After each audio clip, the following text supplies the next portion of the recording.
ایمان پر خاتمہ یا الہی، ہو ایمان پر خاتمہ یا الہی۔ والصلاة والسلام على سید المرسلین، اما بعد فاعوذ باللہ من الشیطان الرجیم، بسم اللہ الرحمن الرحیم۔ الصلاة والسلام علیک یا رسول اللہ وعلی آلک واصحابک یا حبیب اللہ۔ الصلاة والسلام علیک یا نبی اللہ وعلی آلک واصحابک یا نور اللہ۔ نویت سنت الاعتکاف۔ فرمان مصطفیٰ صلی اللہ تعالی علیہ وآلہ وسلم، نیت المؤمن خیر من عملہ، مسلمان کی نیت اس کے عمل سے بہتر ہے۔ اللہ کی رضا کے لیے اور ثواب بڑھانے کے لیے اچھی اچھی نیتیں کر لیں کہ رضا الہی کے لیے، حصول ثواب کے لیے، علم دین حاصل کرنے کے لیے بیان میں شریک رہوں گا۔ تعظیم علم دین کی خاطر جتنا ہو سکا دوزانوں بیٹھ کر، کان لگا کر توجہ کے ساتھ سنوں گا، اور جو باتیں سنوں گا اسے یاد رکھوں گا، عمل کروں گا، دوسروں تک پہنچانے کی کوشش کروں گا۔ ہمارے پیارے نبی مکی مدنی صلی اللہ تعالی علیہ وآلہ وسلم پر درود و سلام پڑھنے کے بے شمار فضائل ہیں۔ چنانچہ سرکار نامدار، مدینے کے تاجدار، باذن پروردگار، دو عالم کے مالک و مختار، شہنشاہ ابرار صلی اللہ تعالی علیہ وآلہ وسلم کا فرمان خوشبودار ہے کہ بے شک تمہارے نام مع شناخت مجھ پر پیش کیے جاتے ہیں، لہذا مجھ پر احسن یعنی خوبصورت الفاظ میں درود پاک پڑھو۔ صلو علی الحبیب صلی اللہ تعالی علی محمد۔ دعوت اسلامی کے مدنی ماحول میں ایک درود پاک پڑھا جاتا ہے جسے درود شفاعت کہتے ہیں۔ پیارے نبی صلی اللہ علیہ وآلہ وسلم کا فرمان ہے کہ جو شخص یوں درود پاک پڑھے اس پر میری شفاعت واجب ہو جاتی ہے۔ تو آئیے وہ درود پاک پڑھتے ہیں۔ اللہم صلی علی سیدنا و مولانا محمد وانزلہ المقعد المقرب عندک یوم القیامہ۔ صلو علی الحبیب صلی اللہ تعالی آلہ وصحبہ وبارک وسلم۔ رسول کریم صلی اللہ علیہ وسلم کی خدمت میں ایک بھوکا شخص آیا۔ پیارے آقا مکی مدنی مصطفیٰ صلی اللہ علیہ وآلہ وسلم نے ازواج مطہرات کے حجروں پر معلوم کرایا کہ کیا کھانے کی کوئی چیز ہے، تو معلوم ہوا کہ کسی بی بی صاحبہ کے یہاں کچھ بھی نہیں ہے۔ تب حضور صلی اللہ علیہ وآلہ وسلم نے اصحاب سے فرمایا جو اس شخص کو مہمان بنائے اللہ تعالیٰ اس پر رحمت فرمائے۔ حضرت ابو طلحہ انصاری رضی اللہ تعالیٰ عنہ کھڑے ہوئے اور حضور علیہ الصلوۃ والسلام سے اجازت لے کر اپنے گھر لے گئے. گھر جا کر بی بی صاحبہ سے دریافت کیا کہ کچھ ہے؟ تو انہوں نے کہا کہ کچھ نہیں، صرف بچوں کے لیے تھوڑا سا کھانا رکھا ہے. تو حضرت ابو طلحہ رضی اللہ تعالی عنہ نے فرمایا کہ بچوں کو تو بیلا پھسلا کر سلا دو، اور جب مہمان کھانے بیٹھے تو چراغ درست کرنے اٹھو اور چراغ کو بجھا دو تاکہ وہ اچھی طرح کھا لے. اور یہ اس لیے تجویز کی کہ مہمان یہ جان نہ سکے کہ اہل کھانا اس کے ساتھ کھا نہیں رہے، کیونکہ اس کو یہ معلوم ہوگا تو وہ اصرار کرے گا اور کھانا کم ہے وہ بھوکا رہ جائے گا. تو اس طرح ابو طلحہ انصاری رضی اللہ تعالیٰ عنہ اور ان کے گھر والوں نے مہمان کو کھلایا اور خود بھوکے رہے. جب صبح سید عالم صلی اللہ علیہ وآلہ وسلم کی خدمت میں حاضر ہوئے تو ہمارے پیارے آقا صلی اللہ علیہ وآلہ وسلم نے فرمایا کہ رات فلاں فلاں لوگوں میں عجیب معاملہ پیش آیا، اللہ تعالیٰ ان سے بہت راضی ہے. اور قرآن پاک میں اس معاملے پر آیت مبارکہ بھی نازل ہوئی. چنانچہ آیت مبارکہ سنیے، پارہ 28 سورہ حشر آیت نمبر 9 میں وَيُؤْثِرُونَ عَلَىٰ أَنفُسِهِمْ وَلَوْ كَانَ بِهِمْ خَصَاصَةٌ. ترجمہ کنز الایمان، اور اپنی جانوں پر ان کو ترجیح دیتے ہیں اگرچہ انہیں شدید محتاجی ہو. تو میرے میٹھے میٹھے پیارے پیارے اسلامی بھائیوں اور مدنی چینل کے ناظرین، جو سلسلہ ایمان کی شاخیں میں ہم سب جمع ہیں، کئی ایسے افعال ہوتے ہیں جو اللہ تبارک و تعالیٰ کی بارگاہ میں بڑے پسندیدہ ہیں، اور یہ وہ عمل ہیں، اعمال ہیں کہ جن کے ذریعے بندہ جہنم سے آزادی پا کر جنت میں داخل ہوتا ہے. تو اسی میں ایک ہمدردی مسلم ہے، یعنی کسی مسلمان کی غم خواری کرنا اور اس کے دکھ درد میں شریک ہونا، یہ ہمدردی مسلم کہلاتا ہے. اور ہمدردی مسلم یعنی مسلمانوں کی غم خواری کرنا، ان کے دکھ درد میں شریک ہونا، یہ کئی صورتوں میں ہوتا ہے. جیسے اگر کوئی بیمار ہو جائے تو اس کی عیادت کی جاتی ہے، انتقال ہو جائے تو اس کے جو لواحقین ہیں ان سے تعزیت کی جاتی ہے، کاروبار میں نقصان ہو جائے یا مصیبت پہنچے تو اس سے اظہار ہمدردی کیا جاتا ہے. کوئی غریب ہے تو اس غریب مسلمان کی مدد کرنا، یہ بھی ہمدردی ہے.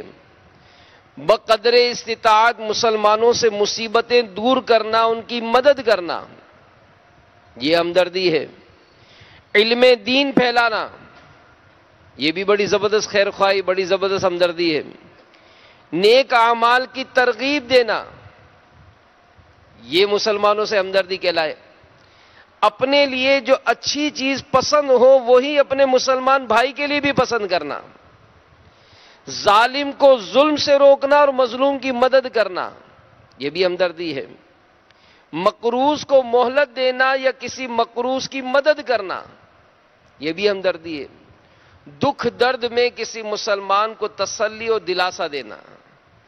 تو یہ مختلف انداز، اور اگر ان پر ایک ایک پر موضوع پر بیان کیا جائے تو ہر ایک کی اپنی اپنی فضیلتیں. اگر کسی کا انتقال ہو جاتا ہے اور ہم اس کے جنازے میں شرکت کرتے ہیں ثواب کی نیت سے، کیونکہ فی زمانہ اگر اس طرح کے جو افعال ہم کرتے بھی ہوں گے تو بسا اوقات اس میں نفسانی خواہشات داخل ہو جاتی ہیں کہ جنازے میں شرکت کیوں کریں گے؟ کہ اگر سیٹ کا انتقال ہوا، جنازے میں نہیں جائیں گے تو بیٹا ناراض ہو جائے گا، کہیں ہم کو نوکری سے نہ نکال دیں۔ رشتہ داروں میں اس لیے جاتے ہیں کہ اگر بہن کے سسر کا انتقال ہوا تو شرکت کرنی ہے تاکہ ہمارے داماد کو برا نہ لگے۔ ثواب کی نیت ضروری ہوگی کہ کوئی بھی عمل کریں، اگر کسی کی مالی مدد کی جاتی ہے تو اس میں بھی دکھاوا ہماری جان کو آتا ہے کہ سیٹھ صاحب کا بڑا تعریف ہوگی، ان کو بڑا سخی کہا جائے گا، ان کے بڑے نام اور ان کے بڑے چرچے ہوں گے، بڑی شہرت ہوگی کہ جناب یہ بڑا دلیر ہے۔ مسجد کی تعمیر ہو رہی ہے، اس نے فوراً کھڑے ہو کے 5 لاکھ روپے کا اعلان کر دیا، تو اب اگر ترغیب دلانے کے لیے تو ظاہر ہے یہ عمل سمجھ میں آئے گا کہ وہ ترغیب دلائے گا تو دوسروں کو ترغیب ملے گی۔ لیکن یہاں اپنے آپ کو بچانا کہ جناب یہ بڑا مالدار ہے، اس نے پنکھے لگا دیے، اس نے قالین بچھا دیے، تو وہ تمام معاملات کہ جس میں نفسانی خواہشات داخل ہوں گی تو پھر ظاہر عمل کار ثواب نہیں ہوگا۔ لیکن اگر ان تمام معاملات پر میرے میٹھے میٹھے اسلام بھائی ہم غور کریں تو ہر ایک کی اپنی فضیلت۔ جنازے میں شرکت کے لیے روایتوں میں ہے کہ جو کسی مسلمان کے جنازے میں شرکت کرتا ہے تو اس مرنے والے کو سب سے پہلے جو اس کو تحفہ دیا جاتا ہے وہ یہ خوشخبری دی جاتی ہے کہ اس کے جنازے میں شریک تمام لوگوں کی مغفرت کر دی گئی۔ اب یہ کار ثواب، تو میرے میٹھے میٹھے پیارے پیارے اسلامی بھائیوں، ہمیں چاہیے کہ ہم اپنے اطراف کا جائزہ لیں، اور اگر بقدر استطاعت، کیونکہ بعض اوقات اس طرح کے بیانات سن کر وہ نا کہ جو جس کے پاس گنجائش ہے مال دینے کی وہ سوچے نہ سوچے، جو مالی طور پہ مسائل کا شکار ہوگا نا وہ سیٹھوں کو یاد کر رہا ہوگا، کیا یار میں بہت پریشان ہوں، فلاں کو میری مدد کرنی چاہیے۔ یہ بیان تو اس کو سننا چاہیے تھا، وہ سنتا تو اپنی جیب میں ہاتھ ڈال کے مجھے کچھ دے دیتا۔ میں اتنے دن سے فون کر رہا ہوں، میرا فون ہی نہیں اٹھا رہا ہے، میں ابھی بیان کے بعد اس کو پیچھے ساتھ ہی بیٹھے ہیں تو بولوں گا کہ یار دیکھ تو نے سنا نا ہمدردی کرنی چاہیے، تو مجھے ذرا 5-10 ہزار روپے چاہیے یار، 2 یار۔ تو یہ بسا اوقات ہوتا ہے کہ ہم دوسروں کے لیے سوچتے ہیں۔ یعنی ایک واقعہ سنایا تھا نگران شورا نے کہ ہمدردی کا جذبہ کیسا ہے، کہ ایک شخص آیا پیارے آقا، اور اس نے وہ تنگ دست تھا، لباس یا چادریں وغیرہ نہیں تھی، تو سرکار علیہ الصلوۃ والسلام نے اس کے لیے ترغیب دلائی کہ فلاں مسلمان کی مدد کرو، تو کسی نے اس کو چادر دے دی، پھر ترغیب دلائی تو کسی نے اور چادر دی، جیسے ہی اس کو دوسری چادر ملی اس نے اپنی پہلی چادر صدقہ کر دی۔ تو یہ بھی تو ہمارے اندر ہو نا کہ اگر ہمارے پاس ہمدردی کرنی ہے، لیکن اس ہمدردی میں اگر ہمیں کچھ مل جاتا ہے تو کیا ہمارے پاس ایسا جذبہ ہے کہ ہم بھی کسی کی مدد کریں؟ کیونکہ ہم نے اپنے اکاؤنٹ میں اپنے آپ کو تو غریب لکھا ہے کہ ہم بڑے غریب، بڑے تنگ دست، بڑے فقیر۔ تو بھائی ٹھیک ہے، اگر آپ 1000 روپے مسجد کے چندے میں نہیں دے سکتے تو اگر جیب میں 20 روپے ہیں تو 5-10 روپے تو دے سکتے ہیں۔ اللہ کی راہ میں کچھ نہ کچھ دینے کا کوئی ذہن تو بنے۔ تو بسا اوقات ایسے معاملات یا ایسے بیانات یا ایسے واقعات سن کر ہم دوسروں کی طرف نظر کرتے ہیں کہ یار یہ واقعہ تو اس کو سننا چاہیے تھا، یہ بات تو فلاں کو سننی چاہیے تھی، میں اتنے دن سے کہہ رہا ہوں کہ میری بچی کی شادی ہے، میری مدد کرو، لیکن یار وہ اتنا بڑا آدمی ہے، اتنے بڑے گھر میں رہتا ہے، اتنی بڑی بڑی گاڑیوں میں گھومتا ہے، اتنے بڑے بڑے اس کے مطلب حساب کتابیں، لیکن یہ کبھی تعاون نہیں کرتا، اس نے کوئی ایسا کام نہیں کیا۔ تو ہم غور کریں اور سوچیں کہ اس کی کیا کیفیت ہے۔ یہ ظاہری طور پر ہمیں نظر ہے، اندرونی طور پہ کیا معاملہ ہے ہمیں نہیں پتا۔ تو بہرحال اگر کبھی موقع ملے، گنجائش ہو، تو مصیبت زدہ سے غم خواری یہ ضرور کریں۔ سیدنا جابر بن عبداللہ رضی اللہ تعالیٰ عنہ سے روایت ہے کہ نبی پاک صلی اللہ علیہ وآلہ وسلم نے ارشاد فرمایا کہ جو کسی غم زدہ شخص سے غم خواری کرے گا، اللہ عز و جل اسے تقوی کا لباس پہنائے گا اور روحوں کے درمیان اس کی روح پر رحمت فرمائے گا، اور جو کسی مصیبت زدہ سے غمخواری کرے گا اللہ تعالیٰ اسے جنت کے جوڑوں میں سے 2 ایسے جوڑے عطا کرے گا جن کی قیمت دنیا بھی نہیں ہو سکتی۔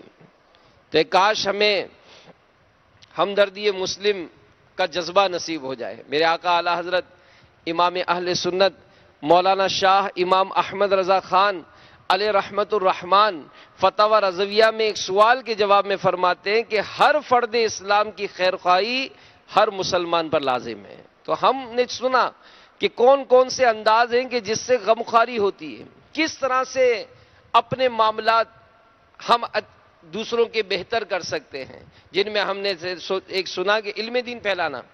اب علم دین پھیلانا یہ بھی اس کے ساتھ خیر خواہی ہے، ظاہر ہے اس کو علم ہی نہیں ہے۔ مثال وہ نماز پڑھ رہا ہے لیکن نماز پڑھنے میں اس کی جناب جو انداز ہے وہ غلط ہے، اور اس کی وہ نماز ہے وہ قابل قبول نہیں ہوگی، لیکن اس میں ہماری توجہ نہیں ہوتی، اور ہم اس معاملے میں اگرچہ جانتے بھی ہیں، اور ہمیں بسا اوقات اس کا بھی اندازہ ہوتا ہے کہ اس کو سمجھائیں گے تو سمجھ جائے گا، لیکن آگے بڑھ کر اصلاح کی کوئی صورت نہیں کرتے۔ سرکار اعلی حضرت امام اہل سنت مولانا شاہ امام احمد رضا خان علیہ رحمت الرحمن، سبحان اللہ، زبردست عالم دین، اور آپ کے اندر کیسا جذبہ تھا۔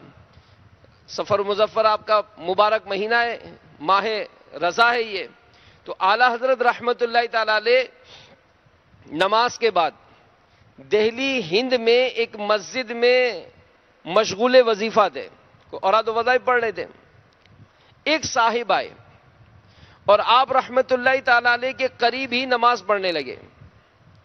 جب تک قیام میں رہے تو مسجد کی دیوار کو دیکھتے رہے، رکوع میں بھی سر اٹھا کر بجائے نیچے دیکھنے کے دیوار کی طرف نظر رکھی۔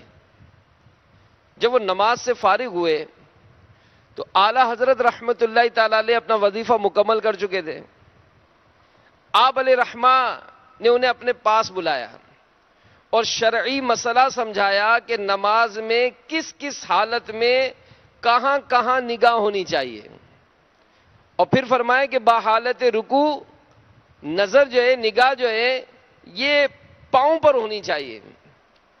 تو یہ سنتے ہی وہ صاحب قابو سے باہر ہو گئے اور کہنے لگے، واہ صاحب بڑے مولانا بنتے ہو، نماز میں قبلے کی طرف منہ ہونا ضروری ہے، تم میرا منہ قبلے سے پھیرنا چاہتے ہو۔ یہ سن کر اعلی حضرت رحمت اللہ تعالی علیہ نے ان کی سمجھ کے مطابق کلام فرماتے ہوئے کہا، پھر تو سجدے میں پیشانی کے بجائے تھوڑی زمین پہ لگائیے، بس سجدے میں جائیں گے تو چہرہ تو زمین کی طرف ہو جائے گا۔ تو اگر آپ کی جو کیفیت ہے جس میں آپ کہتے ہیں کہ نماز میں قبلے کی طرف ہی منہ ہونا چاہیے، تو زمین جب سجدے میں جائیں تو ماتھا رکھنے کے بجائے تھوڑی رکھیں تاکہ آپ کا منہ قبلے کی طرف ہو جائے۔ اب جیسے یہ حکمت بڑا جملہ سننا تھا وہ خاموش ہو گئے، اور ان کی بات یہ سمجھ میں آ گئی کہ قبلہ رو ہونے کا مطلب یہ نہیں کہ اول تاخر قبلے کی طرف منہ کر کے دیوار کو دیکھا جائے، وہی جو سرکار اعلی حضرت نے بیان فرمایا۔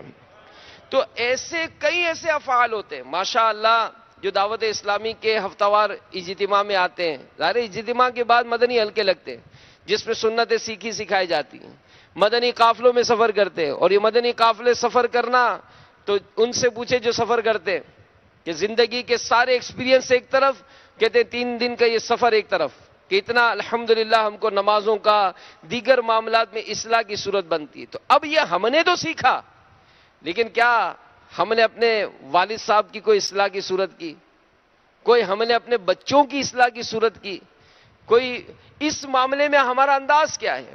تو یہ معاملہ بھی میرے میٹھے میٹھے اور پیارے پیارے اسلامی بھائیوں اگر ہم دیکھیں تو یہ بہت زیادہ کمزوری ہے اس میں، اور اس میں ہم بہت ایک طرح سے فیل ہیں کہ یار اگر کچھ آتا بھی ہے نا تو شرم کے مارے یا دیگر کئی معاملات کے بارے میں ہم سمجھاتے نہیں ہیں، جبکہ سمجھانے سے بات سمجھ میں آتی ہے، اور پھر ہمدردی مسلم ہو تو کیا بات ہے مدینہ کی۔ بلکہ ایک جگہ بڑی پیاری بات پڑھی میں نے، کیونکہ خاص کر آج کل ہمارے کہتے ہیں خاندان میں، ہمارے گھروں میں لڑائی جھگڑے دیگر ایسے معاملات کے جس میں گھر گھر پریشان ہے آئے دن، یعنی اولن تو بچیوں کی شادی کے لیے مسئلہ، اور شادی ہو تو اس گھر کی نا اتفاقیاں، اس گھر میں لڑائی جھگڑے، یہ سب جو ہے وہ ہمارے معاشرے کو دیمک کی طرح چاٹے جا رہی ہیں، اور کوئی لگتا نہیں ہے کہ کوئی سمجھانے والا ہو، کوئی حکمت بری بات کرے، نہیں ذرا سا کسی نے کوئی بات کہہ دی تو جھٹ کر کے طلاق کا مطالبہ کہ جناب طلاق چاہیے ہم کو، گھر برباد ہوتا ہو، خاندان پہ دھبا لگتا ہو، اس کا کوئی کسی کو پرواہ نہیں ہے، سمجھانے کے لیے کوئی تیار نہیں۔ اگر میں خاص کر بڑوں کو کہوں گا، آج کل اس معاملے میں بڑوں کو بھی دیکھا جاتا ہے کہ اگر کسی فیملی کا ایسا کوئی میٹر آتا ہے تو یہ بڑے بھی اپنے آپ کو اس معاملے میں ایسا پیش نہیں کرتے کہ جس سے معاملہ سدھر جائے، اور بڑی حکمت عملی کی باتیں کریں تو سمجھ میں آتا ہے۔ ایک جگہ پڑھا کہ ایک باپ نے اپنی بیٹی کی شادی کی، اب جب شادی ہوئی تو کچھ عرصے بعد اس کے سسرال میں کوئی جھگڑا ہوا ہوگا، کسی بات پر ناراضیاں بڑی ہوں گی، آخر بیٹی بددل ہو کر باپ، اب باپ کا انداز دیکھیں کتنا، مجھے تو بہت سمجھ میں آیا، پسند آیا یہ۔ باپ نے اس کو کہا کہ تمہارا کھانا، ہاتھ کا کھانا کھائے بہت دن ہو گئے، آج میرے لیے ایک انڈا اور ایک آلو ابال دو، اور ساتھ میں گرما گرم کافی کا کپ، چائے کافی جو ہے نا یہ بھی میرے لیے بنا دو، مگر 20 منٹ تک چولہے پہ رکھنا، جب سب کچھ تیار ہو جائے تو مجھے بتا دینا۔ اب بیٹی نے بڑے جوش میں آ کر آلو نکالا، انڈا لیا، اس کو ابالا، چائے مطلب کافی ڈالی پانی میں، 20 منٹ تک اس کو اچھی طرح گرم وغیرہ کر کے اس نے کہا کہ ابو سب تیار ہے۔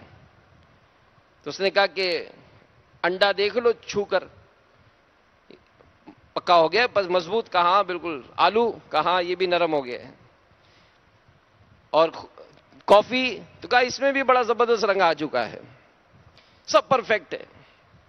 تو اس نے کہا دیکھو بیٹا، تینوں چیزوں نے گرم پانی میں یکساں وقت گزارا، آلو سخت ہوتا ہے لیکن اس آزمائش سے گزر کر وہ نرم ہو گیا، انڈا نرم ہوتا ہے، لیکوڈ ہوتا ہے، ہاتھ سے گرے تو مطلب ضائع ہو جاتا ہے، لیکوڈ سارا ضائع ہو جاتا ہے، لیکن جب اس نے اسی پانی میں وقت گزارا تو سخت ہو گیا، اور کافی نے پانی کو خوش رنگ، خوش ذائقہ، خوشبودار بنا دیا۔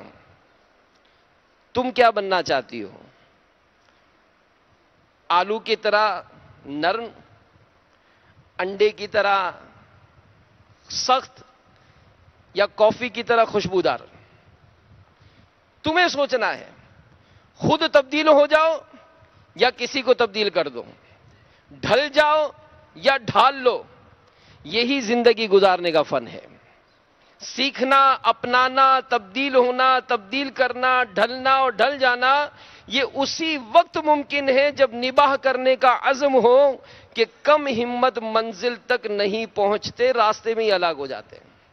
تو ہمیں جو زندگی گزارنی ہے، کئی حوالوں سے معاملہ آئے گا، تو ہمیں دیکھنا ہے کہ وقت ایک ہی گزرتا ہے، لیکن کہاں کیسا ماحول ہوگا اس میں ہمیں ڈھالنا ہے۔ پھر اگر ہم اپنے انداز کو اچھا کریں گے تو کئی ایسے سخت دل ہوتے ہیں، یعنی یوں سمجھے کہ اگر میں کہوں کہ دعوت اسلامی کے مدنی ماحول میں کئی ایسے تھے جو عید کی نماز نہیں پڑھتے تھے، میرے پیارے امیر اہل سنت کی شفقت و محبت نے انہیں مسجد کا امام بنا دیا۔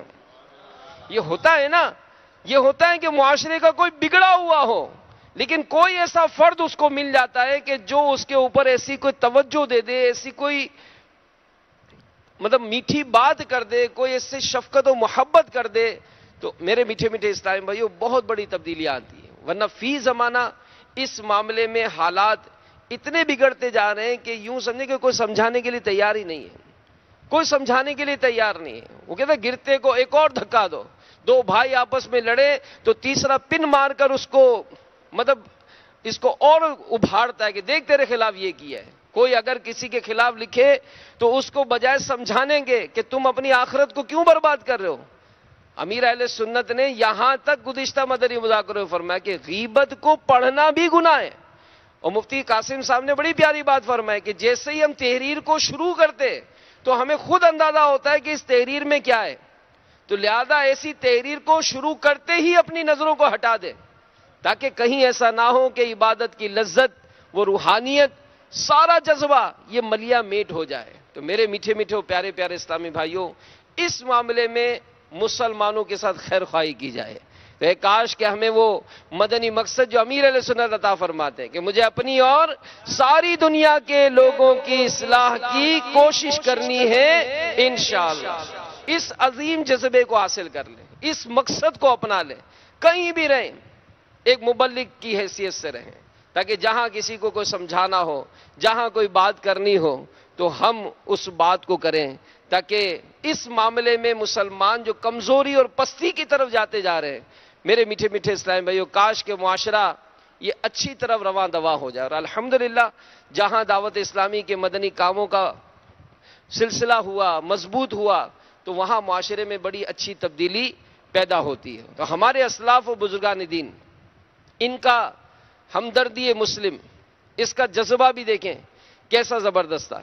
ہمارے پیارے امیر علیہ سنت اپنی کتاب فیضان سنت جلد اول صفحہ 111 پر فرماتے ہیں کہ حضور مفتی اعظم ہند محمد مصطفیٰ رضا خان رحمت اللہ تعالی علیہ یہ مسلمانوں کی غمخواری اور دل جوئی کرنے میں اپنی مثال آپ تھے. مسلمان کا دل توڑنے سے ہر دم اجتناب فرماتے، ان کو فائدہ پہنچانے کے بے حد حریص تھے. اور حریص کیوں نہ ہوتے کہ جس مدنی آقا صلی اللہ علیہ وآلہ وسلم سے والیانہ عشق تھا، انہی کا ارشاد حقیقت بنیاد کہ خیر الناس انفعہم للناس، یعنی بہترین شخص وہ ہیں جو لوگوں کو فائدہ پہنچائے. تو اس حدیث پاک پر عمل کی مدنی جھلک آپ کے اس واقعے سے سنیے کہ حضور مفتی اعظم رحمت اللہ تعالی علیہ ایک خاص موقع پر مدرسہ فیض العلوم یہ جھارکھنڈ ہند میں قائم ہے، مدعو کیے گئے. تو واپسی پر ریلوے اسٹیشن جانے کے لیے حضور مفتی اعظم رحمت اللہ تعالی علیہ رکشے میں تشریف فرما ہوئے. اتنے میں ایک شخص نے حاضر ہو کر عرض کی، حضور فلاں پریشانی سے دوچار ہوں، تعویذ مرحمت فرما دیجیے. تو مدرسے کے محتمم رئیس القلم حضرت علامہ ارشد القادری صاحب رحمت اللہ تعالی علیہ نے اس شخص سے فرمایا کہ گاڑی کا ٹائم ہو چکا ہے، تم ابھی تعویذ کے لیے بول رہے ہو؟ حضور مفتی اعظم ہند رحمت اللہ تعالی علیہ نے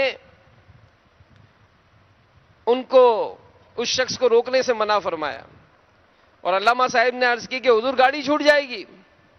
اس پر حضور مفتی اعظم ہند علیہ رحمہ نے خوف خدا سے سرشار اور دکھیاری امت کی دل جوئی میں بے قرار ہو کر جو جواب دیا وہ سنہری حروف سے لکھے جانے کے قابل ہے. فرمایا چھوٹ جانے دو، دوسری ٹرین سے چلا جاؤں گا. کل قیامت کے دن اگر خداوند کریم عز و جل نے پوچھ لیا کہ تو نے میرے فلاں بندے کی پریشانی میں کیوں مدد نہیں کی تو میں کیا جواب دوں گا؟ یہ فرما کر رکشے سے سارا سامان اتروا لیا. اللہ کی ان پر رحمت ہو اور ان کے صدقے ہماری بے حساب مغفرت ہو. تو میرے میٹھے میٹھے پیارے پیارے اسلامی بھائیوں، اس طرح کے کئی انداز آپ کو سیرت اولیاء میں، سیرت صحابہ میں، یعنی بزرگان دین کی سیرت پڑھیں، یہی ملے گا. ہمدردی مسلم، مسلمانوں کی غمخواری، مسلمانوں کی خیر خواہی، اس طرح کا انداز اپنانے کے ہمیں بھی موقع ملتے ہیں. لیکن میں نے جیسے شروع میں عرض کیا کہ اس طرح کی بات سن کر ہمیں فوراً دوسرا یاد آتا ہے کہ یار یہ فلاں جو ہے نا یہ ہمدردی نہیں کرتا، اس سے میں نے یہ مانگا تھا یہ رکا نہیں، اس کو میں نے فون کیا تو اٹھایا نہیں، اس کا یہ معاملہ تھا تو اس نے کیا نہیں. اپنے بارے میں غور کریں، اپنے بارے میں غور کریں اور کر بھلا تے ہو بھلا، کر بھلا تا ہو بھلا، سب کا بھلا سب کی خیر ہے. تو اس طرح کے معاملہ اپنانے میں انشاءاللہ قلبی ذہنی جو ہے نا وہ سکون یہ بڑا میسر ہوتا ہے. یہ بھی آپ تجربہ کر کے دیکھ لیں کہ جو غیر دوسروں کا ہمدرد ہوگا نا، جو دوسروں کا ہمدرد ہوگا اس کو فوائد بہت ملتے ہیں. اور یہ بھی علماء نے لکھا ہے کہ ہمدردی کا اگر ذہن بنانا چاہے نا کوئی، جیسے ہوتا ہے بعض اوقات کیا میں ڈانٹنے کی میری عادت ہے یار، میں جھاڑ دیتا ہوں، اس طرح کے موضوعات بیان کریں، اس طرح کے موضوعات پڑھے، دعا کریں کہ اللہ ہماری اس عادت بد کو چھوڑا دے. بزرگوں کی جو سیرت ہے یہ اس طرح کے خوش اخلاق ملنسار تھے. اور پھر ہمدردی کا ذہن بنانے کے لیے، ہمدردی کی عادت اپنانے کے لیے ان کے فوائد، اس پر غور کریں کہ فطری طور پر جب بندے کے سامنے فوائد ہوتے ہیں نا تو اسے پانے میں جلدی کرتا ہے. مسلمانوں سے ہمدردی، اس کے فوائد کیا ہیں؟ اللہ راضی ہوگا، اللہ راضی ہوگا، اس کے پیارے حبیب صلی اللہ علیہ وآلہ وسلم کی رضا حاصل ہوگی انشاءاللہ. جس سے ہم ہمدردی کریں گے، اب خود سوچے اس کی دل جوئی ہوگی کہ نہیں؟ دل خوش ہوگا کہ نہیں؟ کہ کسی کے گھر میں راشن نہیں ہے، اللہ نے ہمیں کوئی سہولت دی، کوئی جذبہ دیا، ہم نے اس کے گھر میں راشن پہنچایا، اس کو کسی نہ کسی طرح سے خوش کر دیا، تو اس کی دل جوئی ہوگی کہ نہیں؟ پھر حوصلہ افزائی، یہ بھی بسا اوقات ہوتی ہے کہ بعض اوقات انسان اپنے آپ کو بڑا اکیلا تصور کرتا ہے کہ یار میرا کوئی نہیں ہے. لیکن اگر ہمارا تعزیت کرنا، ہمارا عیادت کرنا، ہمارا کسی بھی طرح سے اس سے تعلق جوڑنا، یہ بسا اوقات اس کا حوصلہ بڑھائے گا کہ نہیں، میں اکیلا نہیں ہوں، میرے ساتھ فلاں بھی ہے. تو انشاءاللہ اس سے بھی پھر حسن سلوک، اس میں رشتہ داروں کا ایک الگ کیٹیگری ہوگی، ماں باپ کے ساتھ حسن سلوک، اس کی کیٹیگری الگ ہوگی. اور ان تمام معاملات پر اگر غور کریں تو واقعی ایسا بھی ہوتا ہے کہ بعض اوقات ہم اپنے دوستوں میں بڑے دلیر ہوتے ہیں، بڑا جیب چل رہا، خرچ کر رہے ہیں، دعوتیں اڑا رہے ہیں، لیکن گھر میں ہماری سختی ہوتی ہے. کوئی دوسرا بڑی عمر کا نظر آئے تو اس کے تو ہاتھ چوم رہے ہیں، اپنے سگے والد صاحب کو ہمارا وہ انداز نہیں ہے. لوگوں میں خوش اخلاق مشہور ہونے کے لیے محلے میں ساری وہ بلڈنگوں میں ہماری بڑی تعلقات ہوں گے بڑے بوڑھوں سے، بوڑھیوں سے، لیکن خود ہمارے گھر میں والدہ سے کیا بیہیو ہے، سگی بہنوں سے ہمارا کیا بیہیو ہے، سگے بھائیوں سے ہمارا کیا بیہیو ہے. لوگوں میں بڑے ملنسار ہیں لیکن اپنے بھائی کے ساتھ بدتمیزی کر رہے ہیں، اپنے گھر میں بدتمیزی کر رہے ہیں. تو حسن سلوک یہ پھر اپنے رشتہ داروں میں، والدین میں، بھائی بہنوں میں یہ زیادہ ترجیح ہوگی. پھر ایک اور بڑی پیاری بات، ہمدردی کرنے کا زبردست جو فائدہ ہے وہ کیا کہ ہمدردی جب کریں گے کسی پریشان حال کی، وہ دعا دے گا کہ نہیں؟ وہ دعا دے گا کہ نہیں؟ کہ جس کے ساتھ ہم نے ہمدردی کی، اور یہ ہمدردی صرف پیسوں سے نہیں ہوتی، دو میٹھے بول بھی بولیں گے نا، اس کی ہمدردی ہونی ہے، اس کا دل میں نرمی آنی ہے، اس کو اچھا لگنا ہے، اس کا دل خوش ہونا ہے. اور جس طرح سے اگر یہ افعال ہم کرتے ہیں تو میرے میٹھے میٹھے اسلامی بھائیوں، علماء لکھتے ہیں کہ اس کی دعاؤں کی برکت سے تکالیف و پریشانی سے نجات ملتی ہے. یعنی کسی کی دعا ملی، اس کے نتیجے میں ہماری آنے والی تکلیف اللہ نے دور کر دی، کسی نے دعا دی ہماری آنے والی پریشانی دور کر دی. تو کر بھلا تے ہو بھلا، اور پھر اللہ تعالیٰ راضی ہو گیا تو اپنی رحمت سے انشاءاللہ پھر جنت بھی عطا فرمائے گا. اور ایک بڑی اچھی بات سناتا ہوں میں آپ کو کہ بعض اوقات ہوتا ہے کہ انسان اپنی زندگی بہت ہی وہ ٹینشن میں رہتا ہے، بہت اس کو ٹینشن رہتا ہے. تو لکھا گیا ایک جگہ کہ ایک قیدی کو پھانسی کی سزا سنائی گئی، تو وہاں کچھ سائنسدانوں نے سوچا کہ کیوں نہ اس قیدی پر کچھ تجربہ کیا جائے. تب انہوں نے قیدی سے کہا کہ ہم تمہیں پھانسی دے کر نہیں ماریں گے، بلکہ کوبرا سانپ یہ تمہیں ڈسے گا. اب کیا کیا، ایک بڑا کوبرا سانپ اس کے سامنے لایا گیا، اس کی آنکھ پر پٹی باندھی گئی، اس کو کرسی سے باندھ دیا گیا. اب اس کو سانپ نہیں بلکہ 2 سیفٹی پنیں چبائی گئیں. حیران کن بات یہ کہ تھوڑی دیر میں اس قیدی کا انتقال ہو گیا. اب جب اس کی رپورٹ تیار کی گئی تو پایا گیا کہ قیدی کے جسم میں سانپ کے زہر جیسا ہی زہر ہے. اب یہ زہر کہاں سے آیا؟ جس نے اس قیدی کی جان لے لی وہ زہر اس کے جسم نے ہی صدمے سے جاری کیا تھا. یعنی یہ تحقیق بتائی جاتی ہے کہ بعض اوقات جو انسان کے اپنے جسمانی ریئیکشنز ہوتے ہیں نا، اس سے بھی مثبت یا منفی توانائی حاصل ہوتی ہے. وہ ہمارے سارے جسم میں اسی کے مطابق ہارمونز تیار کرتی ہے۔ 75% بیماریوں کی وجہ منفی سوچ ہی ہوا کرتی ہے۔ آج انسان خود ہی اپنی منفی سوچ سے خود کو ختم کر رہا ہے۔ تو اگر ہم اپنے آپ کو پازیٹیو رکھیں گے تو انشاءاللہ خوش رہیں گے۔ کہ بڑی پیاری بات کسی نے لکھی کہ 25 سال کی عمر تک انسان جو زندگی گزارتا ہے تو 25 سال کی عمر تک ہمیں پرواہ نہیں ہوتی کہ لوگ کیا سوچیں گے۔ جوان ہوتا ہے نا، ٹینشن ہی نہیں ہوتا ہے، لوگ کچھ بھی گئے وہ اپنی موج مستی میں رہتا ہے۔ تو تحقیق کے مطابق 25 سال کی عمر تک یہ پرواہ نہیں ہوتی کہ لوگ کیا سوچیں گے، اور 50 سال کی عمر تک اسی ڈر میں جیتے ہیں کہ لوگ کیا سوچیں گے۔ بڑی احتیاط سے زندگی گزارتے ہیں کہ یار اب میں شادی والا ہو گیا، بچے والا ہو گیا، اب اس طرح کی عمر ہو گئی، اب یہ ہو گیا، تو 25 سال تک ٹینشن نہیں ہوتا ہے لوگ کیا سوچیں گے۔ 25 سے 50 سال تک یہ ٹینشن ہوتا ہے کہ لوگ کیا سوچیں گے، اور 50 سال کے بعد پتا چلتا ہے کہ ہمارے بارے میں کوئی سوچ ہی نہیں رہا تھا۔ ہم خامہ اپنے لیے مطلب سمجھ رہے تھے کہ یار لوگوں کو اپنے ٹینشن سے فرصت نہیں ہے، آپ کے بارے میں کیا ٹینشن کریں گے، میرے متعلق بہت سیاست کر رہے، میرے متعلق کیوں کر رہے ہیں۔ بھائی تو کیا چیز ہے بھائی، ایسا کیا آپ ہیں بھائی کہ آپ کے متعلق کوئی سیاست کرے گا، آپ کے متعلق کوئی سوچے گا، آپ کے متعلق اپنا ٹائم ضائع کرے گا۔ تو بعض اوقات یہ ہمارے ہی معاملات ہوتے ہیں کہ ہم اپنے آپ کو بڑی خوش فہمیوں میں مبتلا رہتے ہیں۔ تو بہت ایزی رہیں انشاءاللہ۔ اگر اس طرح سے زندگی گزارنے کا ہمیں فن آ جائے تو زندگی بڑی پرسکون گزرے گی۔ اور ہاں، دوسروں کی خیرخواہی کریں، اس میں دوربین لگا کر نہیں بیٹھیں کہ اگر کسی کی مدد کرنی ہے تو اوپر سے نیچے تک دیکھ رہے ہیں، جھانک رہے، کر رہے ہیں۔ ٹھیک ہے، سمجھ میں آتا ہے تو دے دیں، نہیں سمجھ میں آتا تو خاموش رہیں۔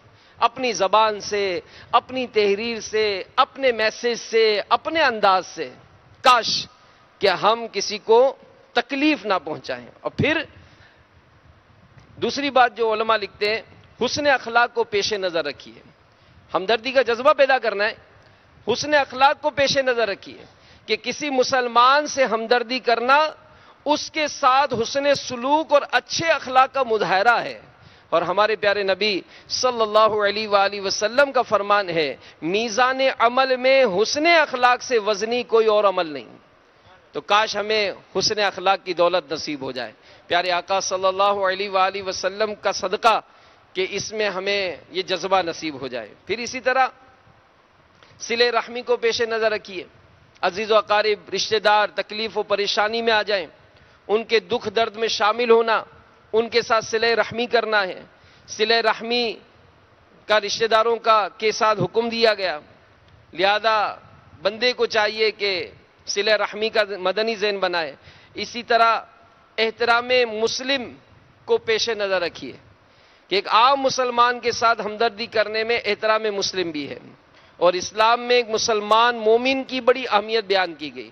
اس کے لیے میں مشورہ دوں گا، گزشتہ چند ہفتوں پہلے امیر اہل سنت نے اس کی ترغیب بھی ارشاد فرمائی، احترام مسلم رسالہ پڑھنے کی۔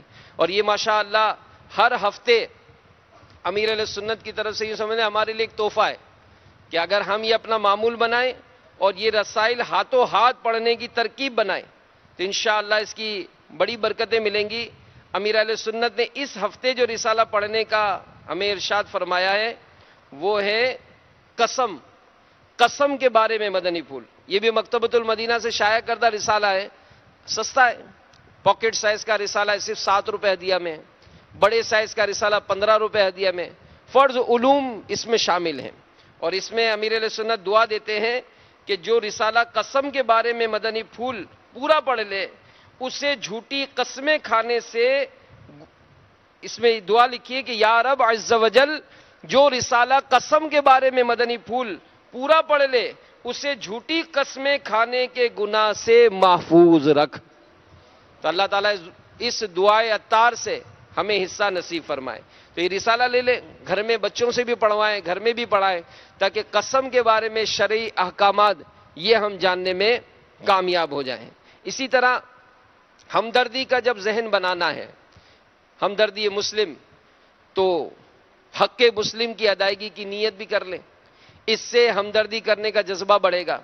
ہمارے پیارے نبی صلی اللہ علیہ وآلہ وسلم کا فرمان ہے، کہ ایک مومن کے دوسرے مومن پر 6 حق ہے.